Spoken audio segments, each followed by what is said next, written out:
Welcome to the Cities at Tufts virtual colloquium. I'm Professor Julian Adgerman, and together with my research assistants, Ainsley Judge and Max Sebar, and our partners Shareable and the Bar Foundation, we organise Cities at Tufts as a cross-disciplinary academic initiative which recognises Tufts University as a leader in urban studies, urban planning and sustainability issues. We'd like to acknowledge that Tufts University's Medford campus is located on colonised Wampanoag and Massachusetts traditional territory. Today, we are delighted to host Emma Osore. Emma is a Brooklyn-based community and participatory designer. She organises designers, artists and futurists to radically reshape public policy and practice. As co-founder and executive director of BlackSpace, she centres justice and joy in public design through education, capacity building and public projects. In her 10-year tenure at BlackSpace has invested 1 million in local projects, fighting Black cultural erasure, hired 50 plus young studios onto community co-design projects, engaged 6,000 people in design education and reached over 22 million people with original liberatory design tools that have been cited in New York City's active design and environmental justice guidelines. In 2026, BlackSpace received AIA New York's New Perspectives Award, and in 2021 was named Fast Company's Most Innovative in Architecture. Previously, Emma led New Culture First community development initiatives in the New Museum of Contemporary Art, Americans for the Arts, City of Beverly Hills, and DC Public Schools. In addition to editing BlackSpace's original content, she's written about creative urbanist practice for Columbia University, books on architecture in the city, Deem Journal, the Laundromat Project, and Urban Omnibus and the Urban Design Forum named her an inaugural New City Critic. She earned her bachelor's degree in urban and regional studies from Cornell and her master's in public administration from CUNY's Baruch Marx School of Public and International Affairs. Emma's talk today is Designing with Artists and Aunties. Emma, a Zoom-tastic welcome to Cities at Tufts. Thank you so much, Julian, for welcoming me to this space and to talk a little bit about a topic I haven't yet explored in this way. Obviously, over 10 years, there's a lot to be said about BlackSpace and about my practice as a participatory designer. So I feel very lucky that you all created the space for me to talk a little bit about designing with artists and aunties and what it means for our cities and neighborhoods. I am the co-founder and executive director of BlackSpace, and I'm also a participatory designer and community designer. I've spent many years trying to carve out that identity for myself, studying urban planning at Cornell and studying public administration at Baruch, trying to find kind of my world in urbanism and art and community development, kind of landed on participatory and community design as the professional identities that I think I've both utilized the most, but also made the most contributions towards the field. And I also am an auntie to 2 baby nephews, and I am an artist. So I do mark making and collage and all sorts of stuff. And so really bringing myself into my practice and the worlds that I've created alongside other people. And the talk today, Designing with Artists and Aunties, really is a way to expand the bounds of urbanism. I think when I was a student at Cornell in urban studies, there were a lot of things that I learned about how to do participatory design and what city planning means. And I think I was always interested in stretching the imagination of urbanism, especially because of my identities as a queer person, as a woman, as a Black person, and all the intersectional identities. I saw so much beauty around me and people making and doing small acts of everyday service and kind of trying to tie those together. And so this talk will really be about my personal and professional experience in urbanism towards this ideal of creating more creative and just spaces in our neighborhoods. And obviously BlackSpace. You heard the kind of work that we've done over the last 10 years. Thank you, Julian. for sharing more about our broad impacts. We were a group that really started with a lot of questions also about urbanism in New York City. We started at the Harvard Graduate School of Design's Black in Design Conference. We met each other kind of over brunch after the conference, and really with a lot of questions about how Black spaces in particular were viewed by city planning. Many of our early members were the only folks in the room when major city planning decisions were being made, and often in the realms of architecture, urban design, there's this view that like it's, you know, neighborhoods are like carte blanche. There's nothing happening there, and therefore we need to design its future. I love this quote, and we love this quote at BlackSpace: "Landscapes are not neutral," from Mabel O. Wilson, really to amplify like at anywhere that people are, there are things happening. You're not starting at zero. And so we kind of wanted to explore that.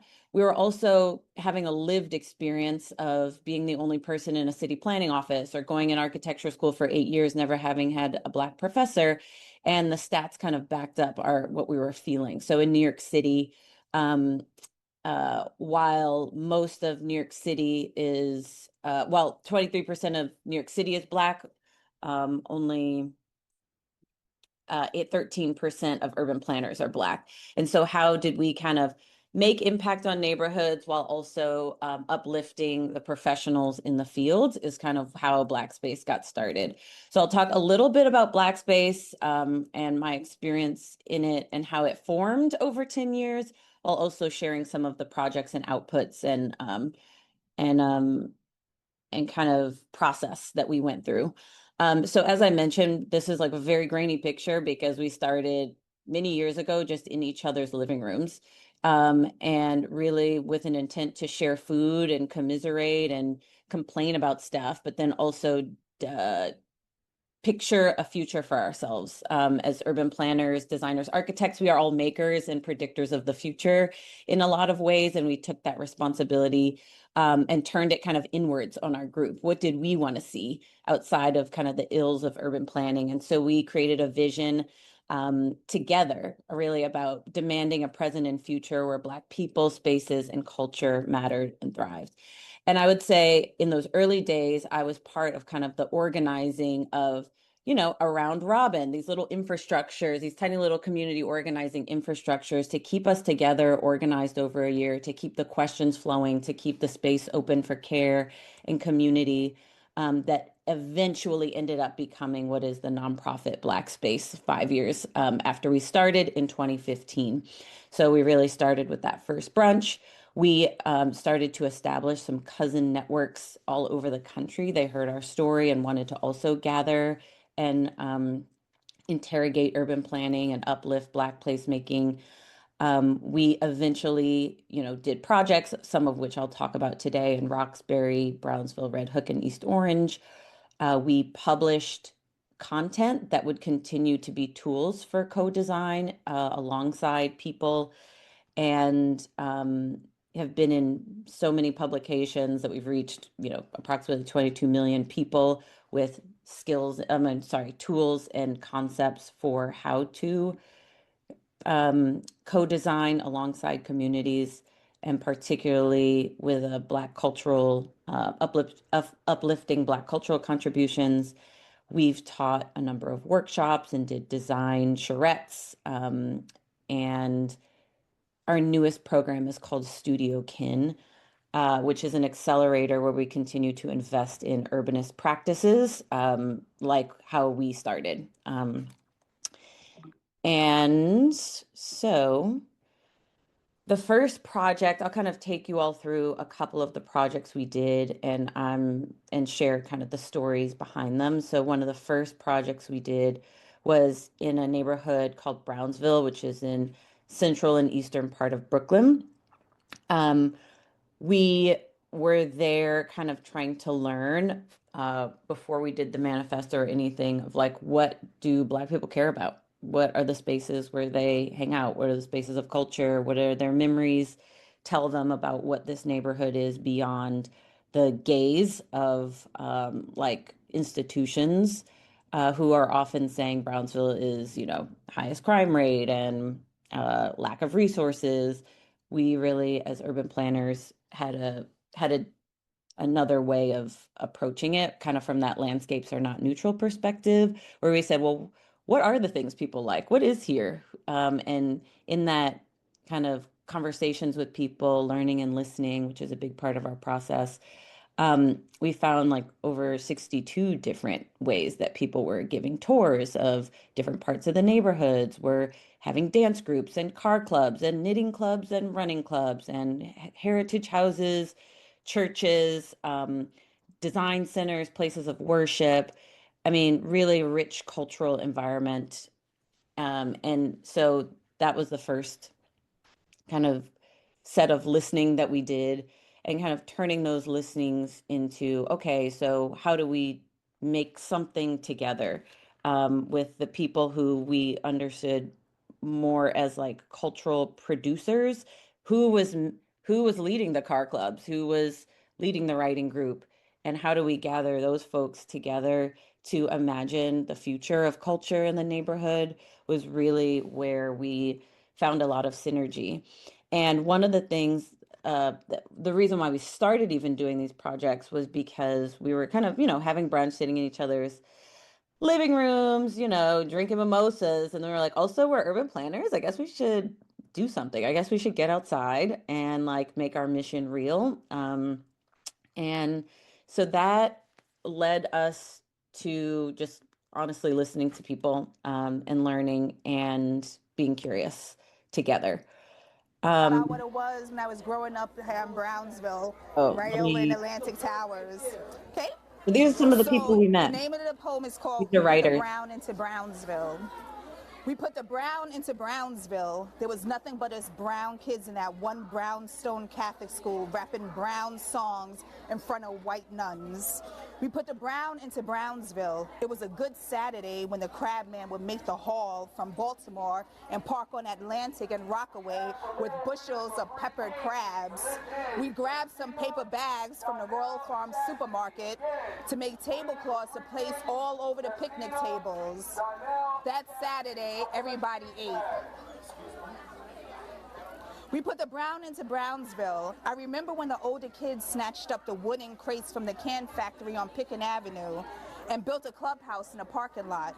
You needed a password to get into this rickety clubhouse, but their handmade lounge chairs were the best seat in the house. Yes!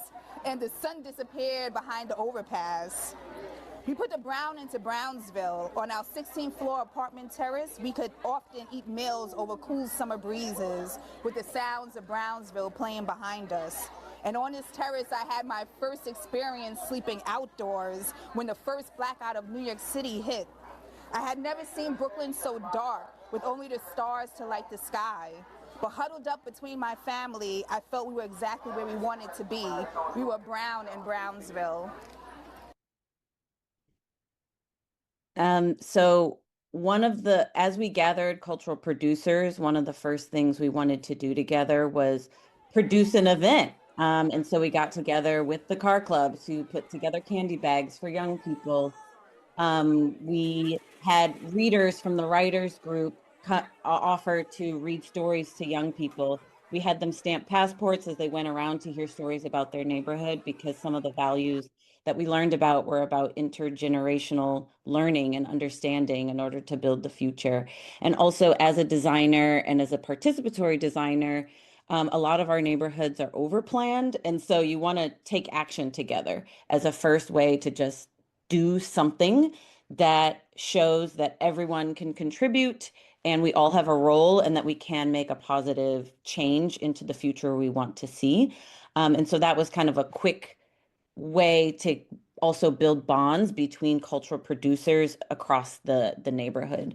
And so from that first kind of pop-up prototype event we called a heritage trail, we had artists design different environments and biomes. The readers read, the car club did the candy, the young people come and listen to stories. We created a playbook that we distributed and is free on our website, blackspace.org, to really talk about our process and how learning, listening, and activating spaces, reflecting on your experience, going in with conversations, not necessarily a survey, a standard survey of questions, all of those kind of ways of really being with people to design our neighborhoods together are all reflected there. And we've distributed that to many, many different kinds of both practitioners, but also they're kind of designed even as a playbook and to be accessible to like kind of a block association president type person. The process that we really went through in Brownsville was unfolding for us because we didn't go in with assumptions, really. We wanted to talk to people, see who wanted to connect, meet people where they were. And really what we leaned on a lot was neighborhood memories. And we did multiple different kind of activities at existing events to add value to events that were already, cultural events that were already happening, Easter parades, block parties, etc., as well as learn more about what people cared about in their neighborhoods. And we kind of, the process, this was before BlackSpace, I guess, had a design process we kind of learned while doing. And so we then developed it into like a reflection and co-developing process. So synthesizing the stories and learnings and looking at different precedents, you can see here on the left, to kind of draft and produce an action, of which you saw one little snippet of. And the project was really the beginning of a 7-year-long relationship in Brownsville as a way to continue to build trust and grow alongside people. We're young professionals, practitioners who really had a commitment to stay and be with people. And I think that's an important part of learning and making the future. We met writers groups who we ended up, taking photos, creating their first anthology. You just kind of never know where those relationships go.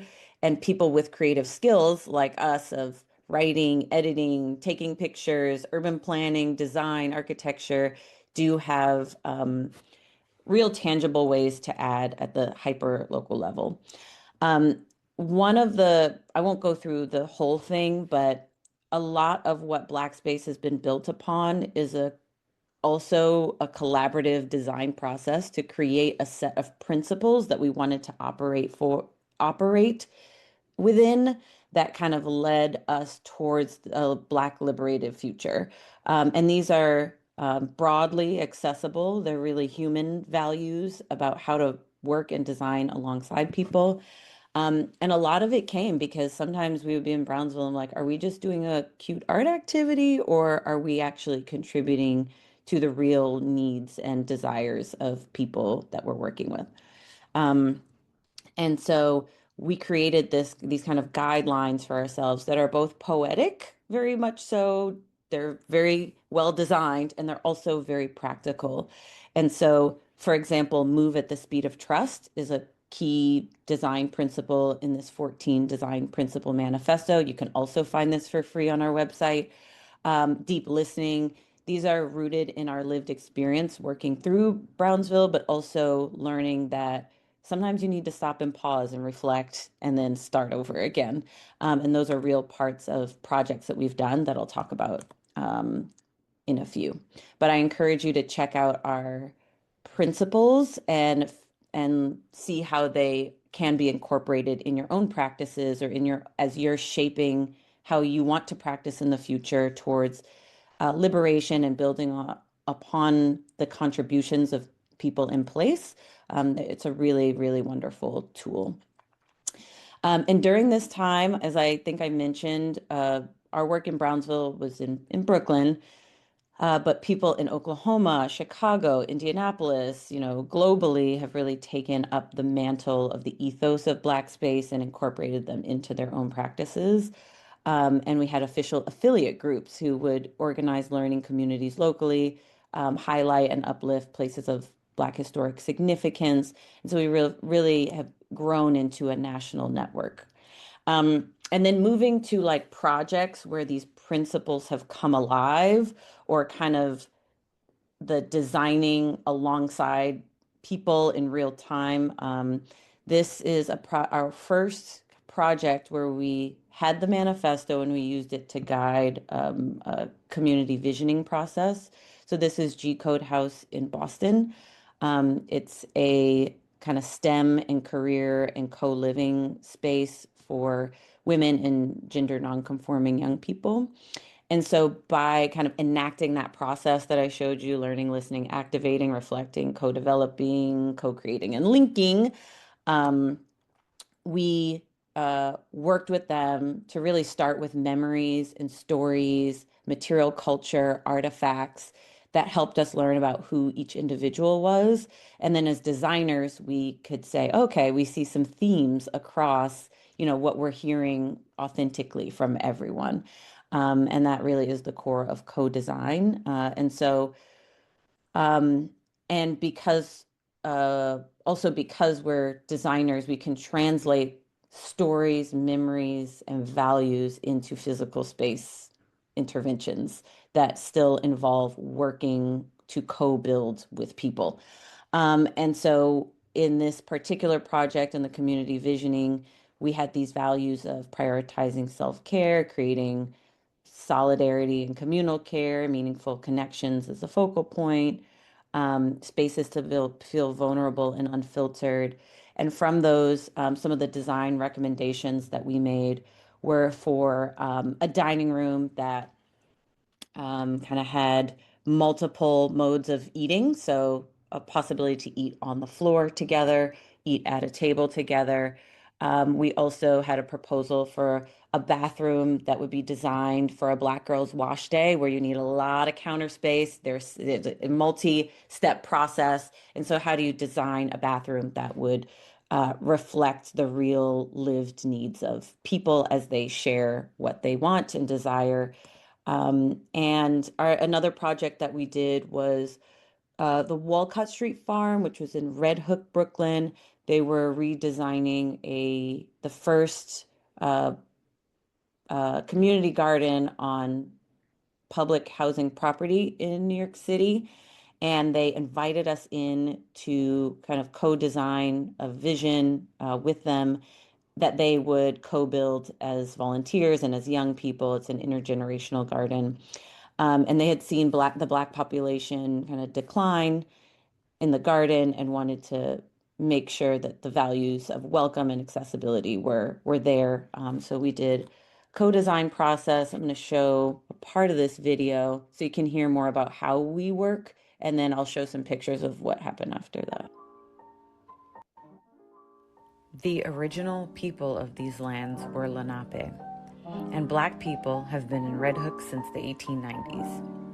Today, Black people make up about 12% of the neighborhood. Hi, my name is Kenyatta McLean. I'm a co-managing director of BlackSpace. We're out here today at Red Hook Farm. It's a really exciting farm within Red Hook houses. BlackSpace is doing a partnership right now to really think about community visioning, to really kind of move the farm design further and move the farm into the future. So we have members out here that are individually raising and tending to beds, but then also community members are coming together in teams and growing together. So it's going to be really exciting to kind of continue to collaborate and work with each other over the next few months. I'm so loved for the look at the different people, different color work together as a farmer, and I'm so enjoy get out their home and come for the farm and come for the community with the different people have communication. Walcott Street Farm is a cultural hub for the community.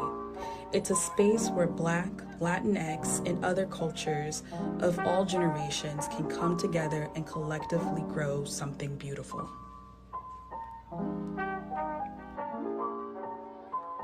I'm Emma Osore. I'm co-managing director of BlackSpace, and we're out here on Walcott Street Farm in Red Hook, Brooklyn. We're here because we're helping alongside a beautiful community of farmers and organizers to redesign this farm. What could Walcott Street Farm look like from the lens of the people who live, work, and play here every day? The Walcott Street Farm staff and community wanted to reimagine their existing farm as one that genuinely served their wants and desires. Partnered with BlackSpace as co-designers, the group referenced the BlackSpace manifesto principles to set intentions for the design process. As a result, we shared community by breaking bread together. We wrote love letters to the land. We listened to personal histories of the farm and worked alongside one another in the space itself. We also looked back to Black landscape rituals to tap into Black space-making practices. We'll be working with a landscape architect from our BlackSpace team who will turn all of those stories and priorities and design recommendations into a full site schematic for the farm.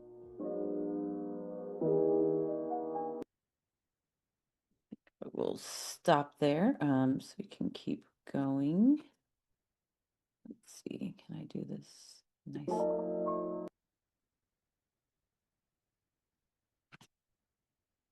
Yeah, I can. Okay. So that video in full is also on our YouTube, BlackSpace's YouTube page, so you can feel free to see the full process, but wanted to share just like you can write love notes to the land and heal it, and also produce a vision for the future of its spatial organization that respects people. And so, for example, on the left, this was the original kind of outlay of the farm, very angular, inaccessible for people of all ages. And you can see our landscape designer here, Ujiji Davis Williams, really turn this into a space for gathering in the center. And even the sidewalk was very inaccessible. It looked like you couldn't come in. And so she planned to like create a hole kind of in the fence right on the sidewalk to make sure that people walking by felt welcome. So using those values that people wanted to develop a site schematic plan that then the folks at Red Hook Farms designed and built further themselves. And so we're really proud of that work to really listen, learn, and see that people take the project on and co-build it together and make it more a space of welcome. And here's the big hole in the fence that they actually got done. And the last project I'll share is from the Brownsville Heritage House, which is it's back in Brownsville as we kind of continued our relationship with one particular site in Brownsville. It's a 40-year-old art, culture, and education center at the second floor of the Stone Avenue Library, which was one of the original, it was the first children's library in the country, and one of the original Carnegie libraries, I believe. And it was stewarded completely by Black women over 40 years and was really in response to the public education system, not really sharing the full history, stories, images of Black people and their contributions. And so the Brownsville Heritage House was the place to be a harbor for education, learning, culture that eventually ended up being on the second floor of this library. And so we learned about them through our earlier work that I shared before and really developed a connection and a bond with the executive director there, Miriam Robertson. And when we went there, we kind of fell in love with the place because there are over 6,000 artifacts of Black ephemera from, the 1940s through 90s, I would say, which is a very particular point in Brownsville's history where it was previously a Jewish neighborhood, and Black folks fleeing Jim Crow began to the population demographics changed over as folks found refuge in Brownsville. And so it's really a capsule in time that we found very familiar. So this is the second floor. We helped develop a community vision, site schematic plan here. And again, in order to take action and not just overplan our communities, a big part of our process is always being honest, like what can we do? We're a small nonprofit. And so we share that with folks as we're designing. And so we decided that together we could do this back of house room back here at the top right, and actually transform the space of that reading room. Well, at the time we called the back of house. This is how that back of house looked before. As I said, many, many artifacts, floor to ceiling. And you can see dolls in the corner, very familiar, hats. There's a ton of books. There are posters from different eras. There are musical instruments. And so we really were drawn to a space that was holding culture in this way. We brought on pretty much an all-Black team of architects to help with the community visioning and design, to help with the future renderings of how do we honor the space and make it more accessible, because at this point it was like inaccessible for groups to gather. And so these are some of the renderings from Bolt Architecture, who we brought on. We managed the construction and renovation of the place alongside, obviously, Miriam, the executive director. And it was extremely emotional. I will say that. It was extremely emotional to change space like this. Any community, interior, or public space projects carry a lot of memory. And so to really do it, to move at the speed of trust was our number one goal here, because it's such a change. And this is kind of how the space looked after. We hired Black contractors and interior designers, set designers, to really make it now an aunties, like a public reading room, where people can come and look at books and ephemera from the diaspora, um, and gather. Like, look how many more people can gather in here now, and how artifacts can be displayed and people can really take them in. And you can see in the middle is a couch. We had an Auntie's living room exhibit where we really uplifted and amplified the work of Black women who have stewarded our neighborhoods over forever, and really caring and kind of uplifting their role as community designers and community caretakers in our world as urbanists and urban planners. And that exhibit was shown at Brownsville Heritage House, and then at the back at the Harvard Graduate School of Design. So truly a full circle moment there for our team. And I have this last video I'll share. This project, particularly thinking about the design of creating designs for all three rooms, exhibition in the office, and then this room has been over 3 years of work. And so we're standing, and with all the different names that Miriam talked about, and folks that have been a part of this. So we really just want to thank everyone, but most of all, we have to thank Miriam, because it's been her leadership. Miriam works here at crazy amount of hours, at crazy speed, and makes the space open to so many different community organizations. So the way that Miriam has made this space open and really Brownsville's living room, to be able to have the honor to bring that to life has been great. So we want to say thank you a lot for you being a part of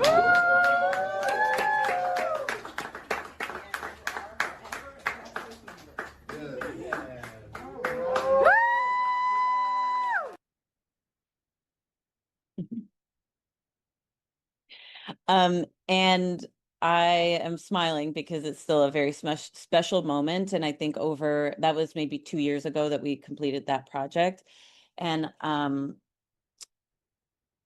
I then kind of came into the research of it, like Black women comprise just 3% of employees in the field of urban planning. 0.4% of licensed architects in the United States are Black women. And our organizing, both of our network, that's over 100 people, 85% of them are femme-led, and all of our projects have had femme leaders. And all of our projects have responded and been in community directly with Black women who have stewarded spaces of culture forever. And so I think and in a context where we often are heralded as pillars of our community, it's really a shame that in the fields that design the future that we don't see more representation. And so BlackSpace has worked to kind of do our part in the bigger, broader fields, while also doing like what we want to do with the people we care about in the spaces we find important to continue to be a part of our neighborhoods. And so I think my kind of lessons for urbanism around designing for artists and aunties is to expand that definition of artists and designers and urbanists to include cultural producers, people who are making culture at the neighborhood level, not necessarily in their homes, but they're contributing to their communities through creative practice.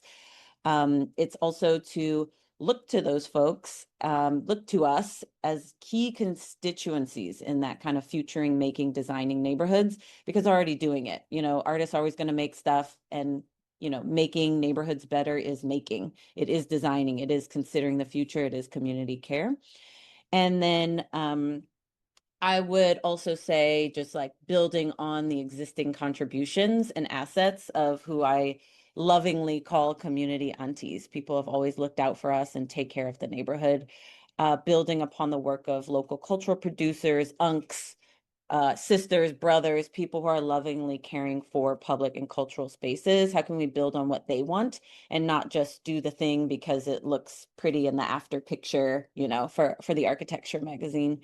And those are things we've practiced and demonstrated through BlackSpace that I feel very proud to have been a part of designing and leading, and really have been excited by the ways people have taken the lessons and the content and the tools of BlackSpace and proliferated it in their own work. So I encourage you all to do that as well, and contribute to the legacy of co-design, the legacy of culture, cultural production in neighborhoods, and then continuing to fight for justice and joy in public space, and looking to the examples and supporting the practitioners who are Black in this country and globally.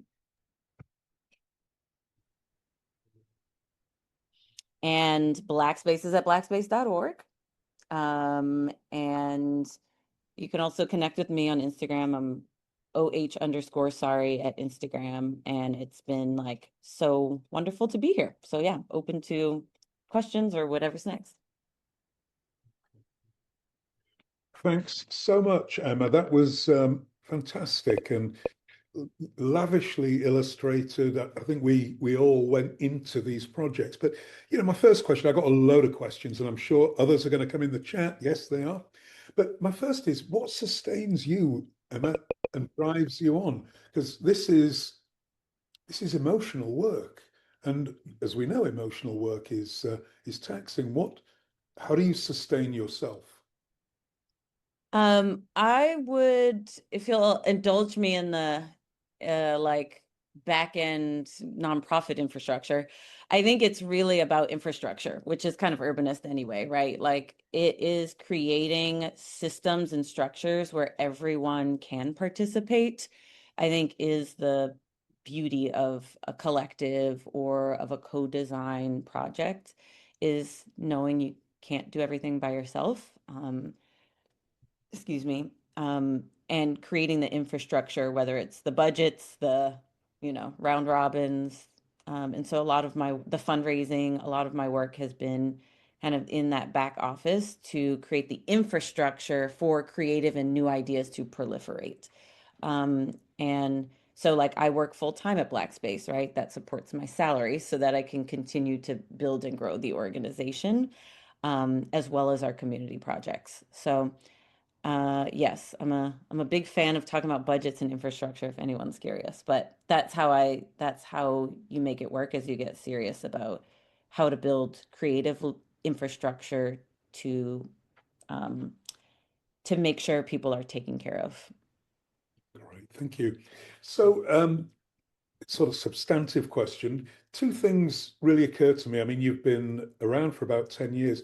We've had a lot of changes. The most recent is the sort of backlash against environmental justice, against DEI, the awful backlash. So, two-part question. How is BlackSpace's practice adapting to that? How is it challenging that? And second question, the other thing that's really gathering momentum in urban planning is the idea of reparations through urban planning, the shift from racial planning to reparative planning. Clearly, there is a reparative element to your work, but could you just speak to those two, forces that are present in our society at the moment? Yeah, that's definitely a tender topic. I think the climate that has been particularly attacking of Black cultural knowledge, spaces, investment has affected our organization in that we are taking on more scrutiny from funders and others in how we do our work, how we talk about our work. Um, and so we've adjusted some things on the front end. So, like updating our website and some other places where we can make sure that our work is protected on the inside.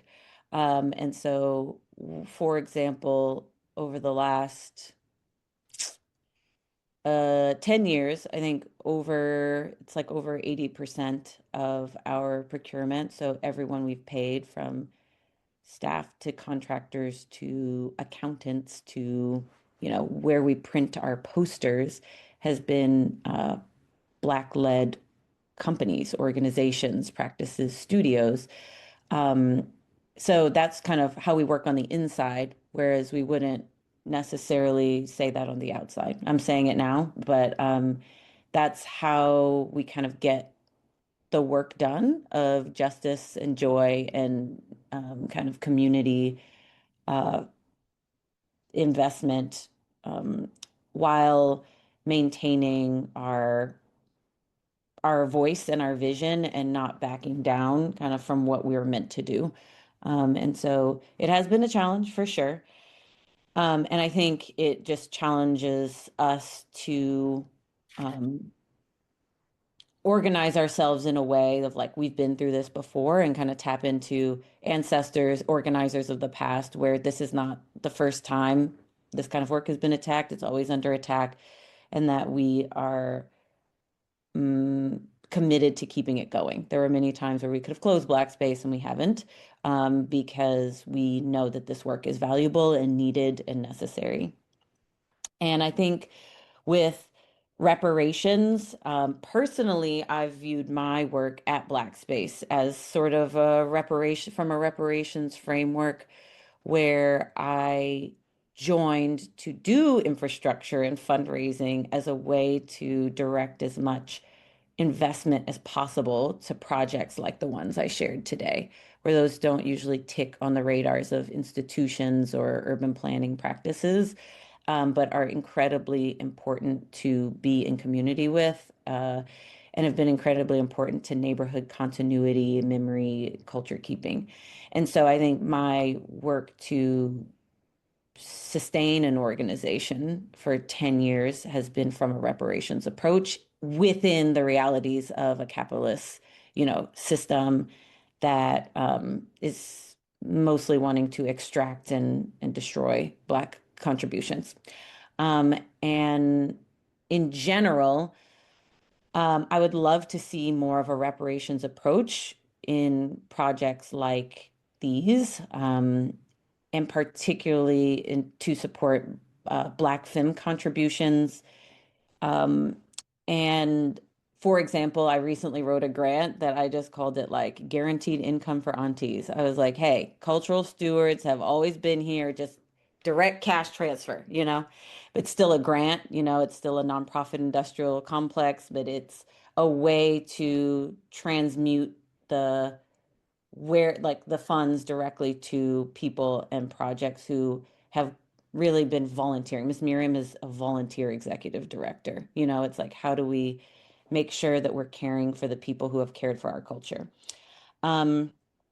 So I think that's my personal view on reparations through and BlackSpace as kind of a medium or conduit because we're still a nonprofit, planned by all the nonprofit rules, but really subverting even the nonprofit structures to benefit the kinds of projects and work that I've shared today.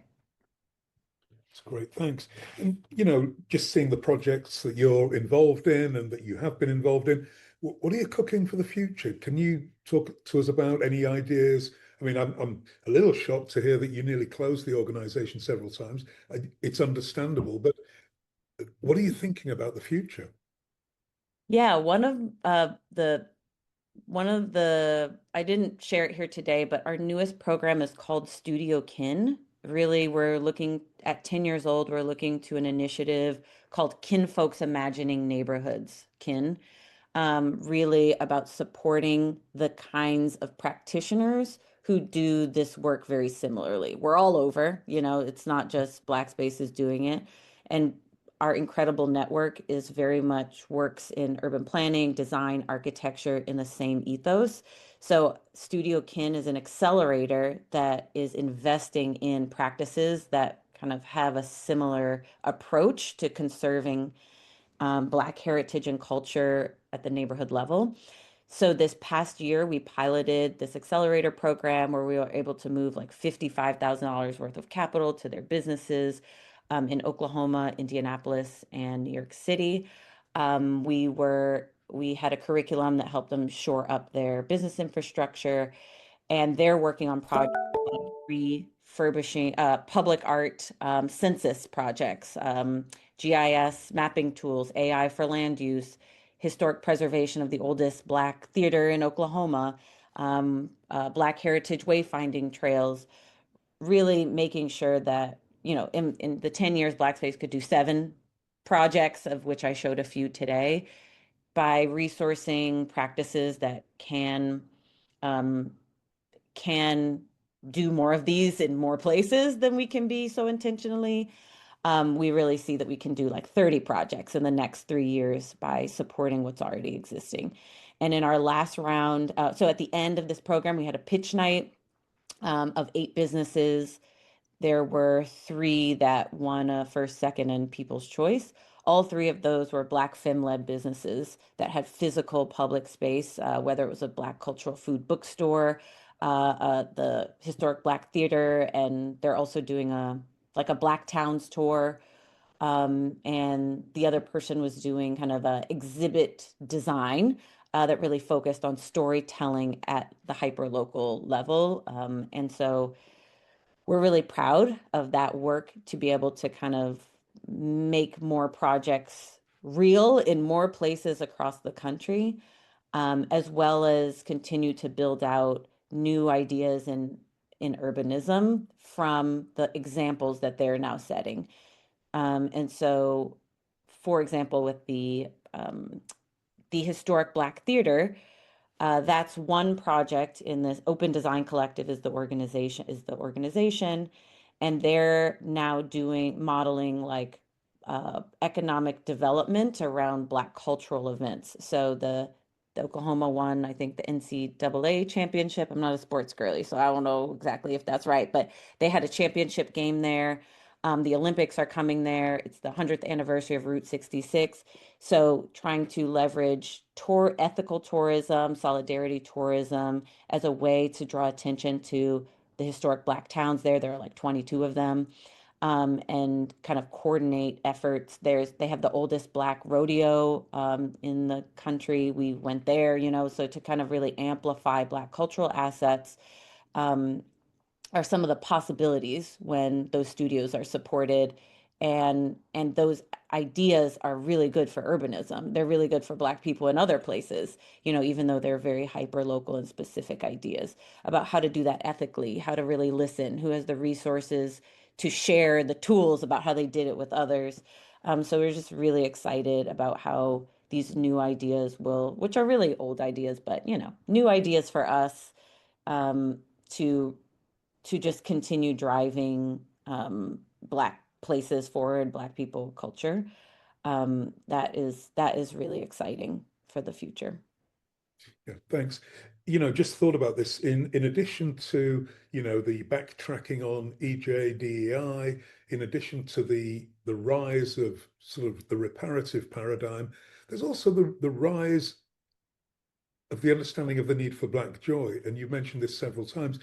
I'm just interested in what is the role of Black memory in Black joy? What's the relationship between Black memory and Black joy? In a lot of our work in participatory design, we'll use the manifesto as an initial tool to get people kind of thinking and feeling in the practice of Black space, but also connect to values that they care about and catalyze, amplify, and affirm. There's another word, like it's catalyze. I think it's just catalyze Black joy. There's a principle about Black joy in the manifesto, and that really opens up a world for people of different walks of life to think about joy in public space and try to, through our design activities, we're like, okay, now how would you design a space around Black joy? Really challenges them to pull on their memories, their references of joy, and to put them into values and spatial recommendations. So I think joy, memory. So, for example, we did a project at Imani Baptist Church. They were a church in New Jersey in a old Catholic building, but they were a Baptist congregation, and they really wanted to figure out how to kind of transmute their space to be one that was more welcoming and community oriented, and represented their core values better. And one of the values that came up was about joy. And they're like, oh, Baptists and Christians have always been about joy. And like, while the designers were not necessarily um, at practicing Christians at the time, it's like, ah, yes, this universal component of joy is a big part of religious communities and cultures. And so that portal opening to connect with people's core values, I think, is the joy is like the medium for the memories, you know, Right. and creating that container has been, and I think also giving the people permission to think about happiness and good times in public space, because often when you're at like city meetings, it's like about blocking something or not wanting to see something or protecting your assets. And if you think about what would bring us joy, I think that's a beautiful way to call on the past to figure out what the future holds as a group. Yeah. Thanks, Emma. Um, Caitlin Waddick. Caitlin, do you want to just make this point to Emma? It'll be the last point, but could you make your point? Sure, I'm gonna have to go back and watch the video. I missed the first half of your talk. I was thinking about just how organizations are supportive of each other and the kinds of partnerships they form. And in my area, migrant justice is working with the Palestinian Liberation Coalition, and they stood together when Indivisible would not include the Palestinian group, and it was really powerful. But also, I'm part of an investor real estate cooperative, so we're owned by Vermonters for property for Vermonters.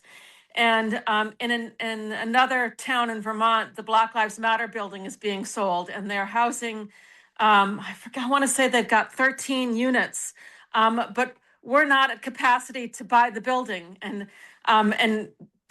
we, of course, don't want somebody else to buy it and then just make it an Airbnb or, another big farmhouse owned by people from California or Texas. So I was just kind of wondering, which organizations do you feel has your back? Like, who's in solidarity with you, where you're like, these organizations are just super generous in their solidarity, and really feel like you have a support structure. That was my question. Yeah, the first groups that come to mind are really the community organized groups, like Brownsville Heritage House, Red Hook Initiative, all of the, you know, co-designers with us. The way that they're able to keep community and culture is the biggest asset, and their well-being is really important in moving through really tough times like what you're describing. So keeping people together, keeping people cared for and safe is a huge asset. If the people you're working with are feeling that way, it means you can keep going even in hard times. And then I would say, kind of on the institutional level, our most supportive partners have probably been historic preservation funders. They don't have they're they're not as big of a pool of funds, for example, as some other types like environment or arts. But historic preservation partners, particular funders, and particularly those who understand the legacy of historic preservation and how it's been a tool of white supremacy in the US in the built environment fields, are really supportive of work like ours to try to carve out new pathways of how to care for memory and make futures together.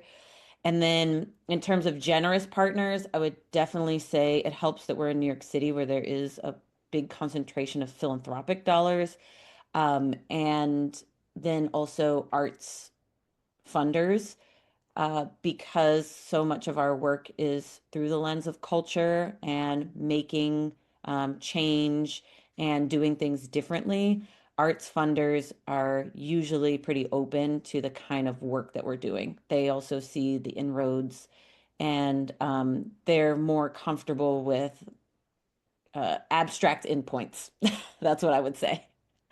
Where we're still trying to grow together. We can't tell you we're going to definitely build a playground. It's like we just need the support to listen to people first and then, make the thing together. So those have been folks in our corner.